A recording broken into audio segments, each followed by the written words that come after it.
When thinking about upgrading your gear, I highly suggest you don't think about the gear. Instead, think about this order: content, environment, skill level, budget, and then the gear. Hey, Sam here. This is a continuation from the video I uploaded the last time about how to use smartphone to make better video. We're shifting gear a little bit. Now I'm going to be sharing with you what you need to know to be able to transition from using your smartphone to using a more professional camera gear.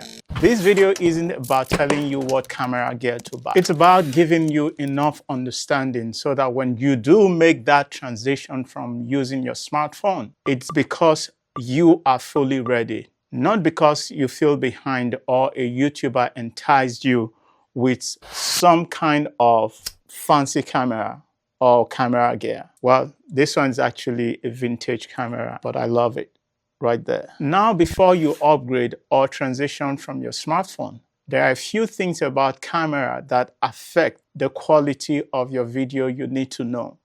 Not the hype, not the marketing, but just the part that you need to know. Now, I do not in any way mean to sound technical inside of this training, but I want to be able to bring a little bit of information to what you are getting into when you do make the decision to transition from your smartphone to a more professional camera gear. Inside of every camera is something called a sensor. Think of it as something inside of the camera that collects light. Now, bigger sensors collect more light. More light usually means better performance in low light, more natural background blur, aka bokeh, and more flexibility overall. Practical example of this would be that if you happen to be filming indoors in the evening and you find your clips looking grainy, even after lights, that's often a small sensor struggling. For example, on that camera, Canon 7D, I usually have that problem with that. But on the EOS R6, I never have such problems because the EOS R6 has a large sensor, and then this Canon 7D, a very small sensor. In such situation, that camera will struggle. But over here, the EOS R6, under such conditions, that camera will thrive. However, that doesn't mean you need the biggest sensor available. It just simply means that if low light is your consistent struggle, sensor size becomes relevant. Resolution. Resolution just simply means how much detail is baked into every video you shoot. 1080p is good, but 4K is even better. And the complete dimension for that is 1920 by 1080 for 1080p. And for 4K resolution is 3840 by 2160 pixels. But here is the important part. Resolution is not necessarily what makes your videos look great or professional, if you will, because most people can't even tell the difference between 1080p and 4K resolution on YouTube unless when zoomed in or when cropped in. The real benefit for 4K resolution for beginners is the flexibility that it allows. You can crop in during editing or zoom in without losing quality. But if 4K is your only reason for upgrading, that's usually not enough. Dynamic range. Dynamic range is how well a camera is able to handle the dark areas and the bright areas at the same time. A practical example to this is if you are filming indoors and you're near a window and outside looks completely blown out. The subject is completely black. Surprisingly, smartphones are actually very good at this because of softwares that have been built into it to help balance things out real time. So don't assume that a real camera wins here. When you take a photo or record a video on your phone, it's not just capturing one image. It's used in computational photography. Let me explain. Your smartphone is constantly processing images in real time, combining exposures, adjusting highlights, lifting shadows, and balancing colors automatically without any effort from you.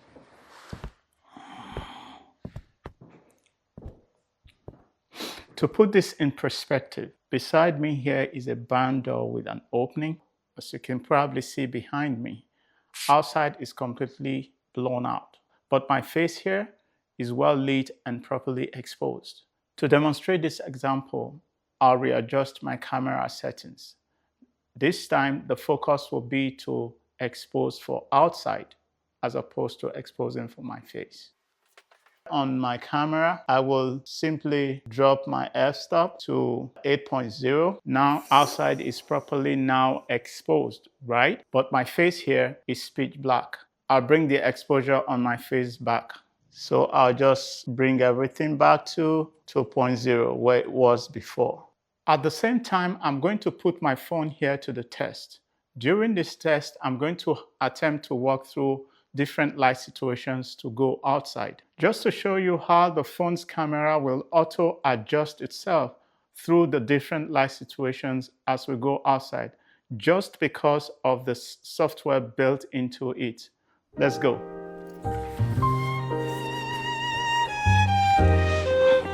We can put this to the test. I'm going to go through dark areas and some areas with less light. I'm moving, the exposure is changing by itself. That is what it does. Now I come into this box room right here. I have shot so many videos here because of the soft light. So we'll go outside. Once I open the door, you see the exposure will change and it will flip what my face looks like. Let's go outside. I'm outside right now. So if I turn around so that I will face the sun, it will automatically change its exposure, which is what I am trying to establish here. This is me facing the sun directly. Because I'm using the front camera, that skin tone doesn't look as good as it's supposed to be. So, but just, you get the idea. That's the reason why I'm doing this, just to check the exposure. So basically, if you're someone who is new to all of this, just stick to your smartphone because it's easy to use. You can then churn out content as much as you want. Then when you get a hang of it and understand this whole thing, then you can transition to whatever camera system you want to go get. So that's what I want to share with you. And it works. Over and out. Ease of use. A camera that is hard to use is going to definitely slow you down. And if it slows you down, that means that the motion you go through in your head to be able to film is going to deter you from wanting to film. And when that happens over and over again, you either quit or you just don't make content. It has, having said that, it becomes imperative that you actually start to look for camera gear that are user-friendly. You should think of a camera that is able to give you smart and sharp autofocus. Good autofocus usually means that your face is sharp all the time without even you thinking about it and stressing about it. Ease of use is the key word right here. A practical example to this would be if you're filming by yourself alone, wherever you are, and you are using a camera is autofocus. You move a little bit to the left or to the right, and then the camera starts hunting, and it takes quite a while to regain focus. You don't want that. It's going to really mess up your ability to create content because that's time wasted as it keeps trying to hunt for focus and all that. You are going to probably, even at the end of the day, end up with bad clips. If you plan to record long videos, say podcasting, church services, courses, interviews, and so on and so forth, you want to go for cameras that can stand long recording.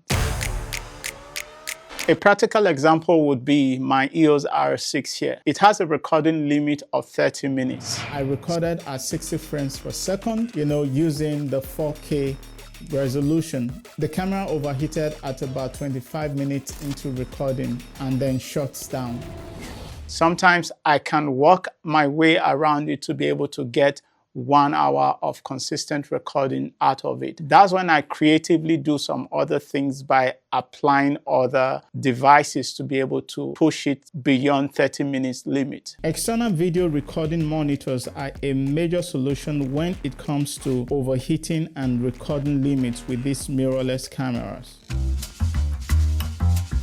If you plan to walk and talk or film with your camera handheld, stabilization in the camera you're looking to buy matters. So you might as well just look into that and make sure that you purchase the right gear. And also, you want to make sure that it has a flip screen like this where you can view yourself, so you will be able to frame yourself properly as you film. So this is something I know it's great for vloggers. Some cameras rely on digital stabilization, which crops in, and others physically stabilize the sensor. But if you mostly shoot on tripod, stabilization or not in the camera you're hoping to buy doesn't really matter much. These are very, very important features that you need to have in a camera, especially if you vlog. Don't forget, this whole training is about giving you the right information so that when it's time to make that transition from your smartphone to a more professional gear, you can make informed decision and know exactly what suits your need. These are advanced features you probably don't need. Now, in the course of you doing research and findings for what camera to buy for your upgrade, you're probably going to hear terms like 10-bit color, log profiles, 422 color, and so on and so forth. These are powerful features, but if you really don't know how to use them, they are actually going to be setback for you, because the aim and purpose of you upgrading generally is for you to be able to create better videos, right? If you now get into things that you don't know anything about or things that you're not so familiar with, it's going to defeat the purpose of you being able to create better video in the first place. A practical example would be that if you don't really know how to color grade log footage, they won't necessarily improve on the quality of your video. Rather, there will be like a setback. So these are the reasons why they may not really be important to you, especially as a beginner. So as time advances and you know better, then you can easily just begin to advance into these areas. But with time, I am going to create materials for these kinds of topics. I hope you're looking forward to that. So here are some challenges for you to perform to help you better understand the topic. Challenge 1, the window test. The goal here is for you to prove how powerful your smartphone really is. And here's what to do. 1, stand in front of a bright window during the day. 2, record yourself talking for 30 seconds. 3, watch the footage carefully. And here's what to look out for. Can you see details outside the window? Is your face still visible? Does it adjust automatically if you move? Imagine using basic camera with no lighting knowledge. It might blow out the window or darken your face. The goal here is to help you understand when a camera becomes useful and necessary. And here's what to do. 1, use a manual camera app like Filmic Pro or Pro Mode or Android. I personally use Mavis, and Mavis gives me that manual control over my camera system on my phone. 2, lock exposure. 3, adjust brightness manually. 4, adjust white balance manually.